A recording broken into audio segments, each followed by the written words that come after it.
Hey everybody, welcome to another Horror Quickies. I am your host, of course, JW. Before we begin, shameful plug. If you like what you see, please like, subscribe, then like, subscribe one day, like the other. Whatever you want to do is all appreciated. And I appreciate all of my 45 subscribers. Okay. Not going to get into any big drama here, but as most of you are friends with me on Facebook know, health problems. I really do want this show just to be about movies, but I always like to be honest, especially, you know, when I'm late with reviews, I promised and stuff. I really want to give the honest reason of why. And, yeah, a little emergency room visit. Let me tell you, having a tube put up your nose, down your throat to pump out excess blood to make sure the bleeding in your stomach stops. I don't recommend that, not at all. But the show must go on. So for this episode of Horror Quickies, I'm going to review Stoker Hills. Stoker Hills really didn't get that many great reviews. I'm going to be honest. I'm going to be honest with you. I usually tell you straight ahead how I feel about the film, and then I, go into my explanations. I liked it. There's some flaws, but overall, Stoker Hills is a good film. I liked it. I like what they did. I'm going to be honest with you, and I'm not bashing any reviewers or anything, but my issue is some of the user reviews, aren't actually reviews. They simply say it sucked, worst movie ever, blah blah blah, but they don't explain why. I'm going to be honest with you. If you state a review where your review is simply I hated it, worst movie ever, and you don't bother to explain why, you're wasting my time. You're wasting my time. You're wasting everybody's time. And I'm probably going to get heat for that. I'm like on so many pain medications now, I really don't give a shit. It's just the way I honestly feel. If you're going to take the time to write a review, do more than just I hated it and no good, blah blah. I respect people with different opinions. If you hated a film I liked, fine. If you think a film's the worst film in the world ever, that is your opinion. But if you're going to take the time to write and not explain why, or at least give insight to why you think it is, you're wasting our time. I'm sorry. It's just the way I honestly feel. Now, the other reviews, I'm gonna be honest with you. People ask me, okay, what do I mean by I do real reviews? I'm not making it like a grandiose statement or anything. I'm simply telling you how I honestly feel, and I emphasize my opinion on it. My problem with some reviews, some professional, some unprofessional. I'm not gonna bash anybody. Or like do a counter review on somebody's review. I'm not going to do that. But my problem is sometimes I feel like people want their 15 minutes of fame, and they want to push themselves over the movie they're supposed to be reviewing. I might joke around, I might make a shameful plug to please like, I'll take all the likes I can get, but I don't feel like I do that. Okay, enough of the soapbox. Okay, Stoker Hills. Okay, Stoker Hills is about, I forgot to say the plug line, evil lurks in the shadows. In the secluded town of Stoker Hills, 3 college students find themselves in their worst nightmare when they set out to film a horror film or kidnapped by a serial killer. Their only hope for survival is the camera they left behind and the 2 detectives looking for clues.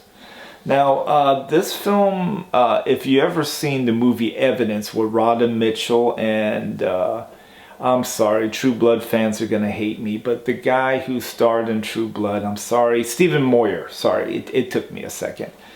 It's very similar to what that's done in a way.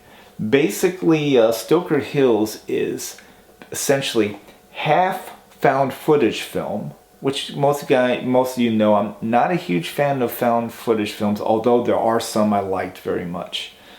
It's just my general opinion. And half traditional film, and I kind of liked it. The film basically starts with a camera being found at a murder scene, and the detectives watching the film trying to figure out what happened. We are treated to two filmmakers who basically it starts in their film class with their teacher, played by Tony Todd of Final Destination, Candyman, and a bunch of other horror films. I mean, the man's a horror icon. Tony Todd is great as Mr. Smith.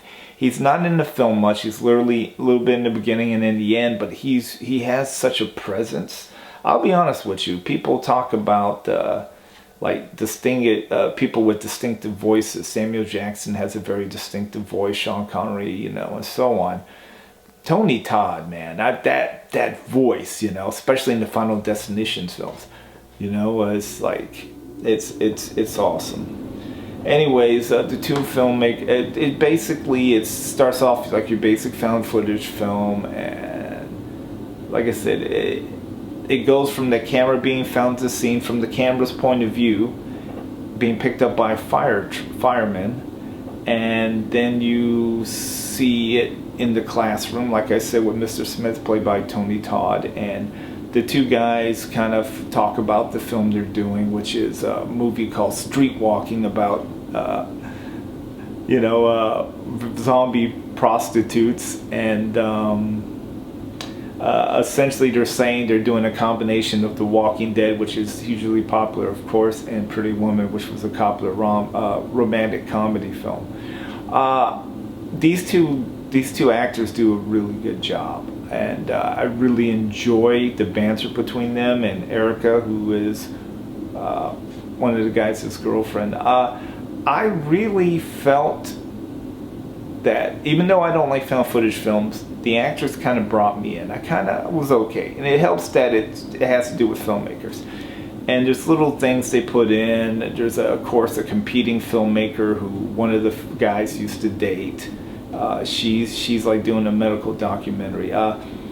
It literally goes to them getting ready for the shoot. They kind of shoot it guerrilla style, of course. It's a student film, and I'm talking about the characters in the film, not the film itself. Essentially, they basically are just filming footage of Erica dressed as a prostitute by the side of the road, and this car pulls up and grabs her in, and then it's such a fluid scene where, you know, they get in, they chase her, and they don't have time. They literally left their phone. There's not time. I felt like the director, who is Benjamin Lewis, did a really good job. This movie, I feel like Stoker Hills just definitely, I have to say, I felt like it got an unjust, it has a low rating on IMDb and other stuff, and I feel like it's very unjust. This is a very good film. Most of the complaints they have, to me, is resolved with the final twist in the film, which I'm not going to tell you. You guys know I don't do spoilers. Anyways, the film is basically about them trying to get her back and then getting captured themselves. People die, and then you also see from the police perspective. Everything is found footage involving everything generally is, in the beginning, is found footage because the police are watching the footage. Now the scenes with the cops investigating, asking questions, trying to figure out what's going on, it's all shot like a standard film, and I enjoyed it. Not everybody likes it. Now, one thing I like about this film is a little more straightforward than Evidence. Evidence was a good movie, but they were really getting very technical with terms. Not that you got, it's not meant to be a slam on anyone. Basically, the investigative scenes are pretty good. Now, in the movie, there are some cliches, but like I said, there's a few cliches, and there's a few things you see coming from a mile away. At the other hand, there was some scenes that I felt they could have done without, but in all honesty, a final twist at the end, when the reveal at the end, before the credits of what we just watched, I felt resolves everything, because it explains everything, at least to me. Anyways, I don't have a whole lot to criticize about the film. There are some of the sequences that could have been shorter, some sequences that could have explained more, but overall, it's a very good film. It's just minor stuff. I'm not really going to get any further into it.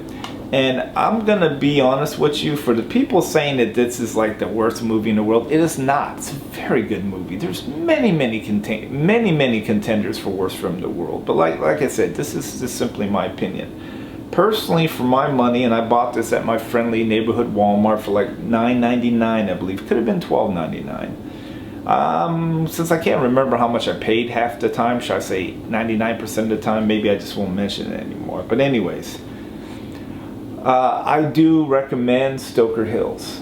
I do like it. I enjoy it. If you're a filmmaker, you might get some little discussion in jokes. But yeah. Anyways, not too long today on this one, and I will see you guys on the next Horror Quickies. Ta-ta.